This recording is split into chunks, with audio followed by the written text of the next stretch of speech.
Indo British advanced pain clinic నొప్పి మాయం surgery దూరం ఫర్ అపాయింట్మెంట్స్ 9155515563.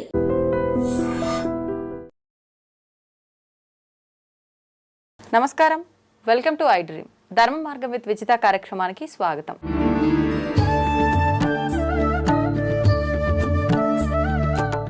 ప్రస్తుతం మనతో పాటు ఉన్నారు ప్రముఖ ఆధ్యాత్మికవేత్త జ్యోతిష పండితులు సుభాష్ శర్మ గారు. ఇప్పుడు వారితో మాట్లాడేద్దాం. నమస్కారం గురుగారు. శ్రీమాత్రే గురుగారు, సంక్రాంతి పండుగ రాబోతోంది. సంక్రాంతి అనగానే 3 రోజుల పండుగ జరుపుకుంటాం. మొదటిగా భోగి. భోగి అనగానే భోగి మంటలు, భోగి పళ్ళు ఇవన్నీ కూడా చూస్తూ ఉంటాం, గొబ్బెమ్మలు. ఏంటి నిజంగా భోగి యొక్క ప్రత్యేకత ఏంటి? ఆ రోజు మనం ఆచరించాల్సిన విధి విధానాలు ఏంటి? ముఖ్యంగా ఈసారి వచ్చిన ఈ భోగి పండుగ రోజు చాలా విశేషమైనవి, ఒక 2-3 కలిసి ఉన్న ఒక కూడలి ఆ రోజు అని చెప్పి విన్నాము. ఏంటి ఆ ప్రత్యేకత? ఆ రోజు ఎటువంటి విధానాలు ఆచరించాలో తెలియజేయండి. తప్పకుండా తెలియజేస్తాను. ముందుగా ప్రేక్షకులందరికీ శ్రీమాత్రే నమః, శ్రీ గురుభ్యో నమః. మనకు ఈసారి భోగి పండగ చాలా ప్రత్యేకమైనటువంటి రోజు రావడం జరిగింది. ప్రతి సంవత్సరం భోగి పండగ వస్తుంది, కానీ ఈ సంవత్సరం ప్రత్యేకత ఏంటంటే పౌర్ణమి రోజున రావడం ఒక ఎత్తు, అందులోనూ సోమవారం, అందులోనూ శివుడు జన్మించినటువంటి నక్షత్రం ఆరుద్ర నక్షత్రయుక్తంగా రావడం, ఆ రోజున మహాకుంభమేళ ప్రారంభమయ్యేటటువంటి రోజు రావడము, ఇలా 5 రకాలైనటువంటి పండగలు ఒకే రోజున రావడం. ఆ 5 పండగలు ఏంటి? భోగి, పౌర్ణమి, సోమవారము, అలాగే ఆ రోజున మహాకుంభమేళ, అలాగే ఆ రోజున మనకు ఆరుద్ర నక్షత్రం. ఈ 5 రకాలైనటువంటి విధానాలు ఒకే రోజున రావడము చాలా అరుదుగా జరిగేటటువంటి గ్రహ సంచారాల్లో మార్పులు ఇవన్నీ కూడా. ఎందుకు అనంటే గనక మనకెప్పుడు కూడా తిథి, వార, నక్షత్ర, ముహూర్త, యోగ కరణములు అనేటటువంటివి మనిషి జీవితాన్ని ఉద్ధరింపజేసేటటువంటివని జ్యోతిష శాస్త్రం చెప్పడం జరిగింది. అయితే మనిషి జీవితాన్ని మార్చుకోవడానికి భగవంతుడు గొప్పనైనటువంటి ముహూర్తాలు కొన్ని సృష్టిస్తాడు. ఆ సృష్టించేటటువంటి ముహూర్తాల్లో ఇది చాలా అత్యద్భుతమైనటువంటి ముహూర్తము. ఈ ముహూర్తానికి ఉన్నటువంటి బలము అంతా ఇంతా కాదు. కటిక దారిద్రుడైనా సరే అపర కుబేరుడు కావడానికి, మనిషి జీవితంలో జాతకం ఎంత నీచంగా ఉన్నా, ఎంత దారిద్రంగా ఉన్నా దాన్ని మనము ఒక గొప్పగా మలుచుకోవడానికి ఈ యొక్క రోజు మనకు ఉపయోగపడుతుంది. వివాహం కానటువంటి, ఎన్నో రోజులుగా వివాహం కానటువంటి వారు, సంతానం లేనటువంటి వారు, ఉద్యోగం లేనటువంటి వారు, మన మనస్సులో ఏ కోరికతోనైతే మనం ముందుకు వెళ్ళాలని ఆలోచిస్తామో అలాంటి కోరికలు నెరవేర్చుకోవడానికి సాక్షాత్తు కైలాసవాసుడైనటువంటి ఆ పరమేశ్వరుడు మనతో ఉండడానికి ఏదైనా ఒక రోజు కావాలి అంటే అదిగో ఈ రోజును ఉపయోగించుకోవడం మన జన్మకు సార్థకత లభించినట్టే. అయితే ఇది సాధారణంగా భోగి పండగ మనకు సంవత్సరానికి ఒకసారి వస్తుంది, కానీ పౌర్ణమి రోజున రావడము, భోగి అంటేనే మామూలుగా శాస్త్ర ప్రకారంలో చెప్పినటువంటి విధంగా భోగి అంటే భోగ భాగ్యాలను ప్రసాదించేటటువంటిది. ఆ రోజున మనం ఏం చేస్తాం? సాధారణంగా ఇంట్లో ఉన్నటువంటి పాత వస్తువులన్నింటినీ కూడా భోగి మంటల్లో వేసి కాల్చేస్తాము. ఎందుకు కాల్చేస్తాము? మరి ఎందుకు అలా కాల్చేయడం వెనుక ఆంతర్యం అంటే, ఒక వస్తువు మనకు పనికి రాదు అన్నప్పుడు అది తీసేసి మనం బయట పారేయడం కానీ లేదంటే ఎక్కడైనా వేసేయడం కానీ జరుగుతుంది. భోగి రోజున మన ఇంట్లో ఉన్నటువంటి చీపుర్లు కానీ, చాటలు కానివ్వండి, లేదా మన ఇంట్లో ఉన్నటువంటి కట్టెలు కానివ్వండి, ఇవన్నీ కూడా ఏం చేస్తామో ఆ రోజున భోగి మంటల్లో వేసేసి కొత్తదనానికి శ్రీకారం చుడతాము. అంటే పాత వస్తువులు వేసామంటే మనకు కొత్తది వస్తుంది అని అర్థము. ఏదైతే ఇప్పుడు మనకు ఉదాహరణకు మనం ఇల్లు ఉడిచే చీపురు ఉంది అనుకోండి, అది మన ఇంట్లో పాడైపోయింది, ఏం చేస్తాం? భోగి మంటలు వేసి తెల్లారితే కొత్త చీపురు తెచ్చుకుంటాము. అలాగే మన ఇంట్లో ఉన్నటువంటి వస్తువులు ఏవైనా పాడైపోయాయో, పనికిరావు అనుకున్నప్పుడు భోగి మంటలలో వేసి కొత్తవి తీసుకొని వస్తాం. అంటే ఏదైతే భోగి మంటలలో వేసేస్తామో అది మనకి ఇక పనికి రాదు, దానితో అవసరం లేదు అని చెప్పేసి మరుసటి రోజు అవే వస్తువులు కొత్తవిగా తెచ్చుకుంటాం. అంటే మన జీవితం కొత్త వైపుగా నడిపించుకోవడానికి, కొత్తగా ప్రారంభం చేసుకోవడానికి ఈ భోగి అనేటటువంటిది మనకు ఉపయోగపడుతుంది. చిన్నతనంలో చాలా మందికి తెలియనటువంటి విషయం ఏంటంటే, చిన్నతనంలో చిన్న పిల్లలు ఉంటే ఒక 5 సంవత్సరాల్లో పిల్లలను కానీ 10 సంవత్సరాల్లో పిల్లల్ని కానీ కూర్చోబెట్టి కొత్త చాప వేసి దాని మీద కూర్చోబెట్టి మానుక అంటాం. మానుక అంటే తెలుసా మీకు? మానుక అంటే బియ్యం కొలుస్తాం కదా, మానుక అనేటువంటి ఉంటుంది. ఆ మానుకలో ఏం చేస్తారంటే రేగి పళ్ళు వేస్తారు, చెరుకు గడలు వేస్తారు, చిల్లర నాణాలు వేస్తారు, అలాగే దాంట్లో జామకాయలు వేస్తూ ఉంటారు. ఇలా అనేక రకాలైనటువంటి పళ్ళు, ఫలాలు, ఈ యొక్క నాణాలు ఇవన్నీ అంటే డబ్బులు ఇవన్నీ కూడా వేసి పిల్లల్ని ఇంట్లో ఎంతమంది పిల్లలు ఉంటే అంతమంది పిల్లలకు అవన్నీ కూడా వేసి ఆ తల మీదకి వెళ్ళి అవన్నీ పోసేటటువంటి పద్ధతులు ఉండేటటువంటి. మా చిన్నతనంలో మాకు కూడా పోసారు, భలే బాగా అనిపించేటటువంటిది.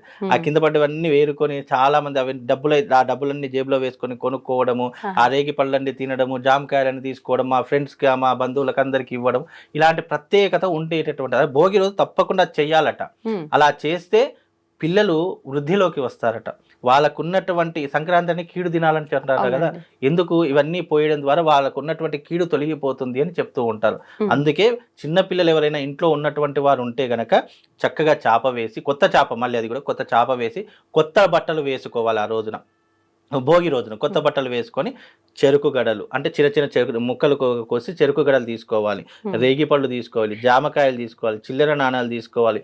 ఇలా అప్పుడు చిల్లర నాణాలు మానుక నిండా, అంటే అప్పట్లోనే, అంటే అది ఎప్పుడు 1992లోనో 93లోనో అనుకుంటా, మానుక నిండా అంటే అప్పట్లోనే, అంటే అవి ఏవి చారానా కాయిన్స్ ఉండేటటువంటివి, ఆటానా అంటే 50 పైసల కాయిన్స్, 25 పైసల కాయిన్స్, ఇవన్నీ అవన్నీ నింపి ఒక మన మీదకి వెళ్ళి పోసేవారట. అంతటి విధానాలు అప్పట్లో ఉండేవి.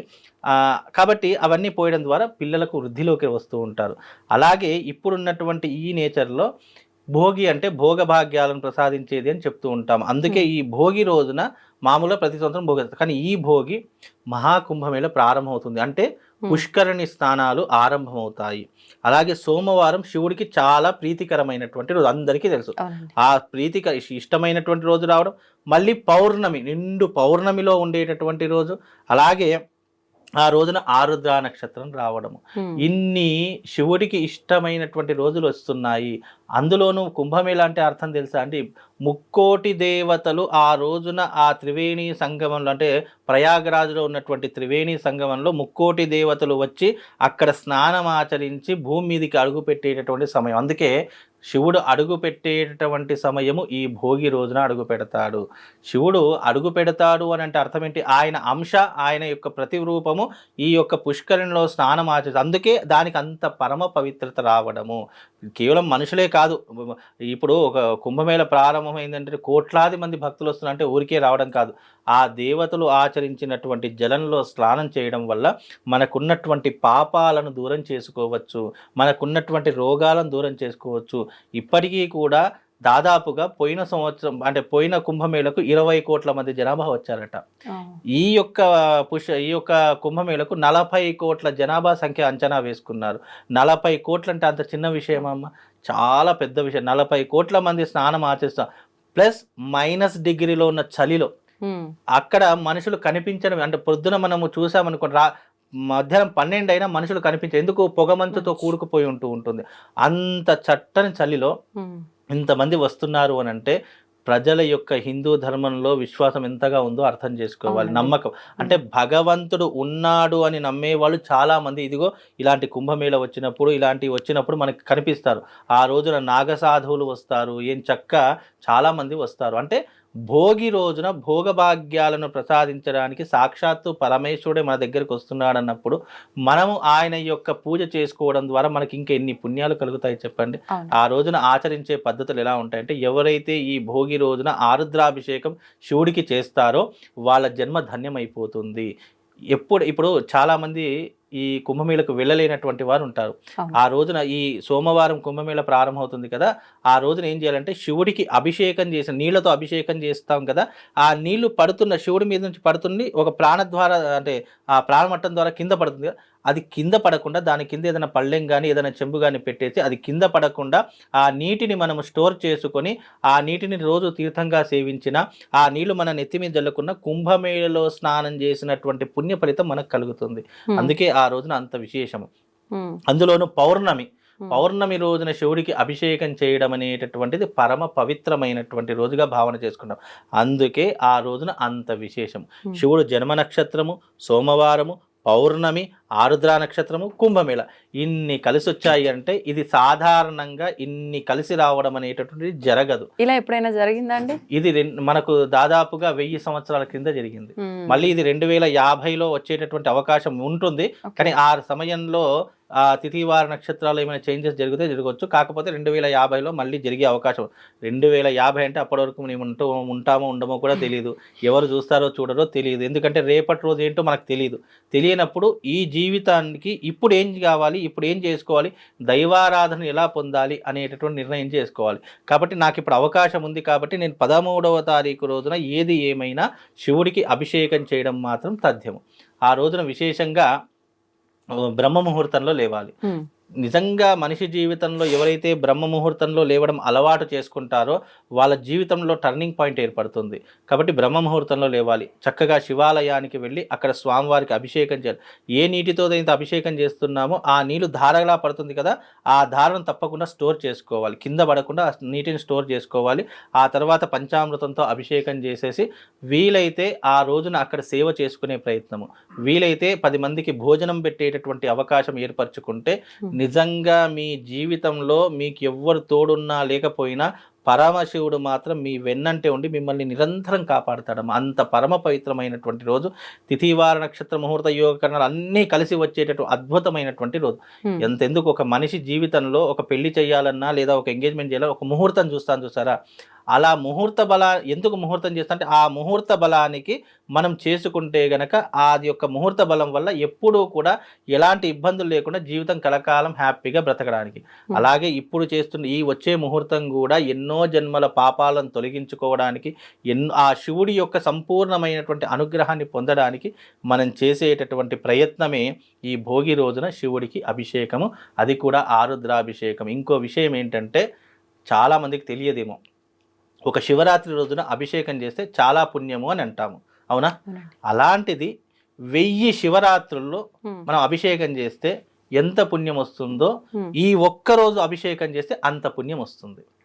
ఇప్పుడు మన జీవితంలో 1000 శివరాత్రులు మనం చేయలేము. అవునండి. ఎందుకు? మనకు ఆయుష్ అంత లేదు కాబట్టి. 1000 శివరాత్రుల్లో మనం పూజ చేయలేము, అభిషేకం చేయలేము. కాబట్టి ఈ ఒక్క రోజున మాత్రము శివుడి జన్మ నక్షత్రమైనటువంటి ఆరుద్ర నక్షత్రం రోజు చేస్తే మన జీవితంలో 1000 శివరాత్రులు అభిషేకం చేసినటువంటి పుణ్య ఫలితము మనకు కలుగుతుంది. అందుకే దీనికి ఇంత ప్రాధాన్యత సంతరించుకుందాం. అయితే ఈసారి భోగి చాలా ప్రత్యేకమైనది, చాలా ప్రత్యేకము. భోగ భాగ్యాలు కాదు, మన జీవితంలో ఉన్నటువంటి దారిద్ర్యాన్ని, కష్టాన్ని, జాతకంలో ఉన్నటువంటి దోషాలను ఇవన్నీ కూడా తొలగించుకోవడానికి ఈ ఒక్క మార్గం సరిపోతుంది. శివుడే మనతో ఉన్నాడంటే మనకి ఎవరు ఏం చేయగలుగుతారు చెప్పండి?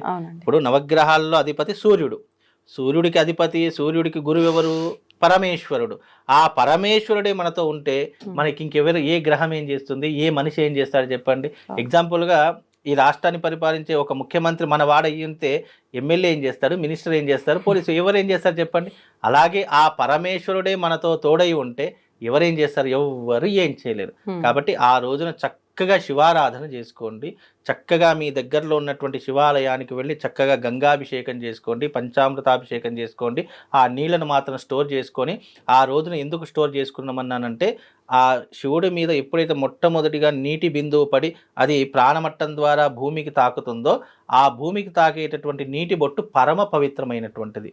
ఆ రోజున చేసేటటువంటి అభిషేకము సప్త సముద్రాల్లో మనం మునిగినటువంటి పుణ్యం కలుగుతుంది. ఈ ప్రపంచంలో ఎన్ని పుణ్య నదీ జలాలు ఉన్నాయో అందులో ఒకేసారి స్నానం చేస్తే ఎంత పుణ్యం వస్తుందో అంత పుణ్యం ఆ రోజున పరమశివుడికి అభిషేకం చేయడం ద్వారా మనకు కలుగుతుంది. అంత విశేషమైనటువంటిది ఈ సోమవారం పౌర్ణమి భోగి పండగ. కాబట్టి ఆ రోజున శివుడికి చక్కగా ఆరాధన చేసుకోండి, మీ జన్మ తరిస్తుందండి. మరి మకర సంక్రాంతి, కనుమ విధానం ఏంటి? మకర సంక్రాంతి అనేటటువంటిది మనకు చాలా మంది సంక్రాంతి అంటే కీడు దినాలు, కీడు ఏదో అపాయం జరుగుతుంది లేదా కొన్ని రాసుల వారికి నష్టం జరుగుతుంది అని చెప్పి చాలా మంది భయపెడుతూ ఉంటారు. నిజంగా సంక్రాంతి కీడు చేసేటటువంటిది కాదు, మేలు చేసేటటువంటిది అని అర్థం చేసుకోవాలి. ఎందుకు అనంటే సంక్రాంతి అనేది ఒక పండగ. ఆ పండగ అంటే ఈ సంక్రాంతి, భోగి, సంక్రాంతి, కనుమ ఇవన్నీ దేనికి సూచిక అంటే రైతుల పండగ అని చెప్తాము. ఎందుకు రైతుల పండగ అంటే ఆషాఢ మాసం వచ్చింది అంటే వర్షాకాలం, నాట్లు వేసేటటువంటి సమయం. అప్పుడు వేసినటువంటి నాట్లు పంట ఎప్పుడు చేతికి వస్తుంది? ఇదిగో ఈ మాసం సంక్రాంతి రోజున చేతికి వస్తుంది. అందుకే రైతులందరూ ఏం చేస్తారు కాబట్టి ధాన్యం ఇంటికి వస్తుంది కాబట్టి ఆ ఆనందంగా జరుపుకునేటటువంటి పండగ రైతుల పండగ ఈ యొక్క సంక్రాంతి పండగ. ఆ సంక్రాంతి వచ్చింది అంటే శాస్త్రంలో ఏం చెప్పారంటే దాన ధర్మాలు చేయాలి అని చెప్తారు. అందుకే సంక్రాంతి వచ్చింది అంటే గంగిరెద్దును ఆడించడానికి ఒకళ్ళు వస్తూ ఉంటారు కదా, వాళ్ళకి మనం ఏం చేస్తామంటే ధాన్యం ఇస్తూ ఉంటాము. ఎందుకు ధాన్యం ఇవ్వాలి? మనం పండించే ధాన్యం 10 మందికి పంచి మిగతాది మనం వాడుకోవడం ద్వారా మనకు ధాన్యానికి జీవితంలో లోటు ఉండదు. ఆ రోజున ముఖ్యంగా వస్త్రదానం చేయడము, ధాన్యదానం చేయడము, 10 మందికి భోజనం పెట్టడము, అలాగే ఆ రోజున గుమ్మడికాయ దానం ఇవ్వడము, నోములు, ప్రతి ఒక్క స్త్రీ నోములు నోచుకుంటుంది ఆ రోజున. ఈ చక్కెర నోములు, ఆ తర్వాత ఈ నువ్వులు ఇవన్నీ ఇస్తుంటారు. సంక్రాంతి రోజున నువ్వులు ఎందుకు ఇస్తారు అని అంటే, సూర్యుడు మకర రాశిలోకి ప్రవేశించినప్పుడు ఉత్తరాయణ పుణ్యకాలము అని చెప్తాము. ఉత్తరాయణ పుణ్యకాలం అంటే అర్థం ఏంటి? ఎవరైతే దక్షిణాయనంలో మరణించినటువంటి వాళ్ళు ఉంటారో ఈ ఉత్తరాయణ పుణ్యకాలంలో వాళ్ళందరూ కూడా స్వర్గానికి వెళ్ళేటటువంటి సద్గతులు పొందుతారు. అలాగే సూర్యుడు మకర రాశిలో ప్రవేశించినప్పుడు ఆద్యంత పుణ్యకాలం ఉత్తరాయణం అని చెప్తాము. మనకు భీష్మ పర్వంలో మనకు భీష్ముడు కూడా దక్షిణాయనంలో అంతా కూడా అంపశయ్యమై పడుకొని ఉత్తరాయణ పుణ్యకాలంలో తన శరీరాన్ని చాలించాడు. ఈ కథ మీరు వినే ఉంటారు. ఆ శరీరం చాలించినటువంటి ఆద్యంత భీష్మ ఏకాదశిని వస్తుంది. ఆ రోజున అంటే భీష్ముడు ఉత్తరాయణ పుణ్యకాలంలోనే మరణించినటువంటి వాడైన. అంటే ఉత్తరాయణ పుణ్యకాలం జపానికి, తపానికి, హోమానికి, నోములకు, పూజలకు, వ్రతాలకు పెట్టినటువంటిది పేరు. ఆ ఉత్తరాయణ పుణ్యకాలంలో ఏదైతే చేస్తామో దాని యొక్క పుణ్య ఫలితం మనం ఒక్కరమే కాదు, మన యొక్క సంతాన వృద్ధికి కూడా ఆ పుణ్యం అనేటటువంటిది లభిస్తుంది. దాని ద్వారా మనం మకర సంక్రాంతి మకర సంక్రాంతి కీడు అంటారు. చాలా మంది గాజులు ఇవ్వాలి, పెరిగి ఇవ్వాలి, ఆ దానం. పోయిన సంవత్సరం అయితే చాలా రచ్చ జరిగింది. చాలా మంది తోడబుట్టిన వాడు గాజులు ఇవ్వాలి అని చెప్పేసి, లేదా పెరుగు దానం చేయాలి, ఇలా ఒక కొడుకుంటే అవి ఇలా నానా రకాలైనటువంటి ఇబ్బందులు చాలా మంది అడుగుతుంటారు. అవన్నీ ఏమీ లేవండి. అవి కేవలం మనం పుట్టించినటువంటి, కేవలం మనుషులు స్వార్థపూరితంగా పుట్టించినటువంటి ఇవే తప్ప ఇవి శాస్త్రంలో లేవు, మనకి ఎక్కడ కూడా చెప్పలేదు. ఎవరో స్వార్థపూరితమైనటువంటి వాళ్ళు సృష్టించినటువంటివే తప్ప సంక్రాంతి కీడు చేసేటటువంటిది కాదు, మేలు చేసేటటువంటిది. ఎందుకు అని అంటే కనుక ఆ రోజులు నువ్వులు దానం చేయడం చాలా మంచిది. ఎందుకు అంటే సూర్యుడు మకర రాశిలోకి ప్రవేశిస్తాడు. మకర రాశికి అధిపతి ఎవరు? శని భగవానుడు. కాబట్టి ఆ రోజున నువ్వులు దానం చేయడం వల్ల మనకున్నటువంటి ఏలినాటి శని ప్రభావం కానీ, మనకున్నటువంటి గ్రహ పీడలు కానీ తొలగిపోతాయని చెప్పి శాస్త్రం చెప్పింది తప్ప ఆ రోజున ఏదైనా దానం చేయకపోయినా, లేదా ఏదైనా పుట్టించినా చాలా మంది ఈసారి ఏం చేశారు అంటే, చాలా మంది ఎరుపు బట్టలు దానం ఇవ్వాలి, లేదంటే మీకు కీడు చుట్టుకుంటుంది అని చెప్పి చాలా మంది చెప్తున్నారు. అవన్నీ కూడా అవాస్తవాలు. ఎవరు కూడా నమ్మకండి. ఈ ఆద్యంత పుణ్యకాలం కూడా మధ్యాహ్నం 2:38 ఉత్తరాయణ పుణ్యకాలం ప్రారంభమవుతుంది. ఈ పుణ్యకాలంలో చేసేటటువంటి విధానాలు, నోములు, చాలా మంది నోములు ఎందుకు ఇస్తారు? సౌభాగ్యం కోసం నోములు ఇస్తారు. అలాంటి సౌభాగ్యం బాగుండాలని చాలా మంది ఈ సంక్రాంతి వచ్చేందుకు ముగ్గులు వేస్తూ ఉంటారు, గొబ్బెమ్మలు పెడుతూ ఉంటారు, చక్కగా దాని చుట్టూ పూలతో అలంకరణ చేస్తుంటారు. ఇవన్నీ ఎందుకు అని అంటే కనుక, పూర్వకాలంలో లక్ష్మీదేవి సంచరిస్తూ ఉండగా ఒక గోశాలకు వెళుతుంది. నేను కూడా మీ దాంట్లో కొలువై ఉంటాను, ఎందుకంటే ముక్కోటి దేవతల యొక్క ఆవాసం ఏంటి అంటే గోమాత అని చెప్తాము. ఎందుకు? ఆ సకల దేవతలు కొలువై ఉన్నటువంటిది అని చెప్తూ ఉంటాము. మరి సకల దేవతలు కొలువై ఉన్నారు కదా, నేను కూడా మీ దాంట్లో కొలువై ఉంటానని లక్ష్మీదేవి అడిగితే అప్పుడు గోమాత ఏమంటుంది? వద్దు వద్దు, నువ్వు మా దాంట్లో ఉండవలసిన పని లేదు, నీతో మాకు ఏం అవసరం లేదని చెప్తారట గోమాత. అంటే అప్పుడు అదేంటి, నేను లక్ష్మీదేవిని, నా యొక్క శక్తి మీకు తెలియదేమో, నువ్వు లక్ష్మీదేవి కాబట్టి నేను వద్దుంటున్నాను. ఎందుకంటే నువ్వు చంచలమైనటువంటి దానివి. చంచలము అంటే నువ్వు ఎప్పుడు ఎక్కడ ఎలా ఉంటావో, ఎన్ని రోజులు ఉంటావో అది ఎవరికి కూడా అంతు చిక్కనటువంటిది అని చెప్తే అప్పుడు ఆ లక్ష్మీదేవి అంటుందట, ఎవరైతే పుణ్యాన్ని సంపాదించుకుంటారో ఆ పుణ్యం ఉన్నంత కాలం వాళ్ళ దగ్గర నేను ఉంటాను. ఆ పుణ్యం అయిపోయిందా నేను వెంటనే అక్కడి నుంచి వెళ్ళిపోతాను. నేను స్థిరంగా ఒక దగ్గర ఉన్నాను అంటే ఈ ప్రపంచమంతా కూడా అతలాకుతలం అయిపోతుంది. అందుకే లక్ష్మీదేవి చంచలమైనటువంటిది, ఎప్పుడు ఎవరి దగ్గర ఉంటుంది ఎవరు కనుక్కోలేరు. కాబట్టి అలా అనగానే గోమాత ఏమంటుందంటే, సరే నువ్వు చంచలమైనటువంటి దానివి కాబట్టి నువ్వు మా మలమునందు కొలువై ఉండు. మలము అంటే ఆవు యొక్క పేడలో కొలువై ఉంటుంది అని చెప్పి, అందుకే ఆవు పేడను కూడా మనం లక్ష్మిగా ఎందుకు భావన చేస్తామంటే, లక్ష్మీదేవి కొలువై ఉన్నటువంటి స్థలము గోమాతలో ఆవు పేడలో కొలువై ఉంటుంది. అందుకే ఆవు పేడ చాలా విశేషమైనటువంటిది, లక్ష్మీ స్వరూపంగా భావన చేస్తాం. ఇప్పటికీ కూడా సంక్రాంతి వచ్చిందంటే ఆ గొబ్బెమ్మలు ఏవైతే పెడతామో అవి లక్ష్మీ స్వరూపాలు. అలాగే దాని మంగళ గౌరీ స్వరూపం కూడా అని పిలుస్తూ ఉంటాము. అందుకే లక్ష్మీ స్వరూపమైనటువంటి ఆ యొక్క పేడ ముద్దలను పెట్టడం ద్వారా లక్ష్మీదేవి మన ఇంట్లోకి రావడానికి సూచికగా పెట్టేటటువంటివే ఆ యొక్క ముగ్గులు, ఆ మధ్యలో పెట్టేటటువంటి గొబ్బెమ్మలు అంటూ ఉంటాము.